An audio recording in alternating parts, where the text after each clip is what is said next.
और इस बीच एक और बड़ी खबर है। कर्नल सोफिया कुरैशी पर बीजेपी मंत्री का विवादित बयान सामने आया। मध्य प्रदेश के मंत्री विजय शाह के बयान पर सियासी बवाल मच चुका है। बीजेपी आलाकमान ने मंत्री विजय शाह को फटकार लगाई है। बीजेपी के एक्शन के बाद मंत्री विजय शाह ने माफी मांगी। विवादित बयान के बाद डैमेज कंट्रोल में बीजेपी अब जुटी है। कर्नल सोफिया कुरैशी के घर पर बीजेपी नेता पहुंचे हैं। वीडी शर्मा का संदेश लेकर के बीजेपी के नेता यहां पर पहुंचे।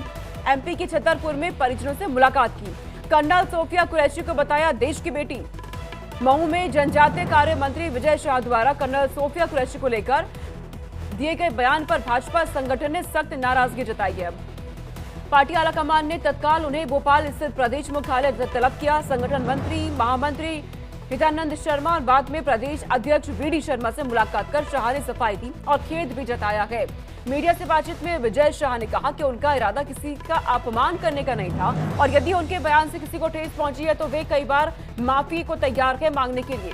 उन्होंने ये भी कहा कि उनका परिवार सैन्य परंपरा से जुड़ा रहा है, लेकिन अब डैमेज कंट्रोल करने के लिए बीजेपी सोफिया कुरैशी के परिवार के घर पर पहुंचती है। उनसे मुलाकात वहां पे की गई है। डैमेज कंट्रोल करने की कोशिश में बीजेपी अब यहाँ पे नजर आई है। तो मध्य प्रदेश के कैबिनेट मंत्री विजय शाह ने कर्नल सोफिया कुरैशी पर विवादित बयान दिया, जिसको लेकर के अब उनके इस्तीफे की मांग भी कांग्रेस की तरफ से की गई।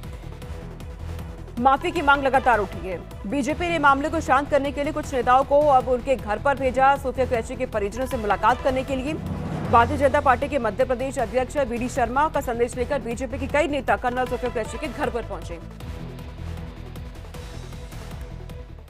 जबलपुर को चिकित्सा क्षेत्र में एक बड़ी